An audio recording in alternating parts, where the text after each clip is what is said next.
50 বছর হয়ে গেল ফিনান্স ডিপার্টমেন্টের প্রতিষ্ঠার। চিন্তা করতে অবাক লাগে, কেন প্রথম দিন থেকেই আমরা ছিলাম এই ডিপার্টমেন্টের সাথে। এই ডিপার্টমেন্ট প্রতিষ্ঠার একটা ইতিহাস আছে, আমি সেই পিছনের ইতিহাসটা একটু বলতে চাই। 1969-এ গণ অভ্যুত্থান হলো, তার পরপরই ঢাকা ইউনিভার্সিটিতে কমার্স ফ্যাকাল্টি প্রতিষ্ঠার একটা আন্দোলন হলো। এর আগে কিন্তু কমার্স ডিপার্টমেন্ট ছিল আর্টস ফ্যাকাল্টির একটা ডিপার্টমেন্ট। বাংলাদেশ প্রতিষ্ঠার আগেই কমার্স ফ্যাকাল্টি হয়ে গেল। স্বাধীনতার পরপর কমার্স ফ্যাকাল্টি দুটো ডিপার্টমেন্ট নিয়ে শুরু হলো, অ্যাকাউন্টিং অ্যান্ড ম্যানেজমেন্ট।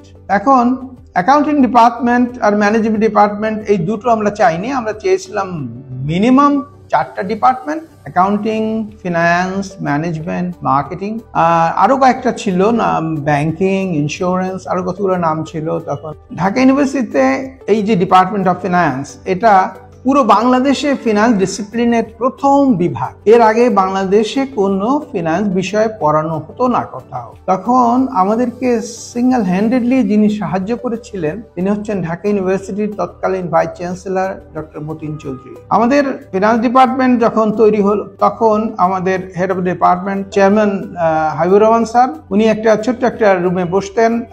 উনি আগে থাকতে যে রুমে বসতেন ওইটি ডিপার্টমেন্টের চেয়ারম্যানের রুম হিসেবে ঘোষণা দেওয়া হলো। আমি একদিন হাবিবুর রহমান স্যারের রুমে বসে আছি এবং আমরা কথা বলতেছি, এই যে ডিপার্টমেন্টটা হলো বা হচ্ছে, এর নামটা কিভাবে লেখা হবে। কেউ বলে ফাইন্যান্স, কেউ বলে ফিনান্স, কেউ বলে পয় রশ্মি 9 আকার 9 শয়। তা আমি, আমার মনে আছে স্যারের সামনে বসে আমি একটা বানান লিখেছিলাম সেদিন, পয় রশ্মি 9 জফলা আকার 9 শয়। আই থিঙ্ক এখনো এরকম করে ফিনান্স বলা হয়। তারপর 75 সালে ডিসেম্বরে আমি টিচার হলাম, আমার সাথে বাকি কলিগও টিচার হলো। আমরা দুজন একত্রে লেকচারার হিসেবে জয়েন করলাম। আমরা দুজনে একটা রুমে বসতাম। আমরা সবসময় চিন্তা করতাম আমাদের ডিপার্টমেন্টের প্রোফাইল কেমন করে আমরা বাড়াতে পারি।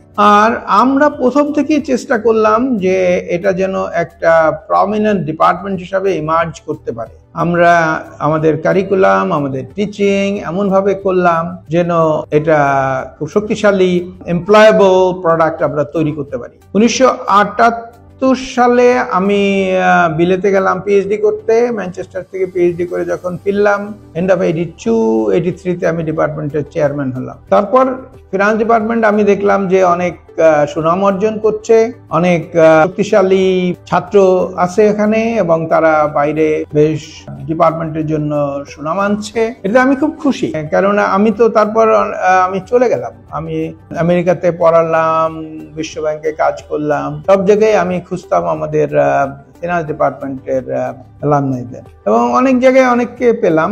অবাক কাণ্ড, নিউ ইয়র্ক সিটিতে পেলাম, আবার ওয়াশিংটনেও পেলাম, আবার জাপানেও পেলাম, আবার অস্ট্রেলিয়াতে পেলাম। সব জায়গায় আমাদের ছাত্ররা এখন ভালোভাবে প্রতিষ্ঠিত হয়ে ভালো ভালো কাজ করছে। আগামী 11ই জানুয়ারি 2025 সালে ঢাকা ইউনিভার্সিটি ফিনান্স ডিপার্টমেন্টের 50 বছর পূর্তি উপলক্ষে ডিপার্টমেন্টের বর্তমান ছাত্র শিক্ষক এবং অ্যালামনাই সবাই মিলে যে অনুষ্ঠানটা করতে যাচ্ছে, আমি তার সাকসেস কামনা করছি। আমি সেখানে থাকবো এবং আশা করি সবাই থাকবে। Thank you.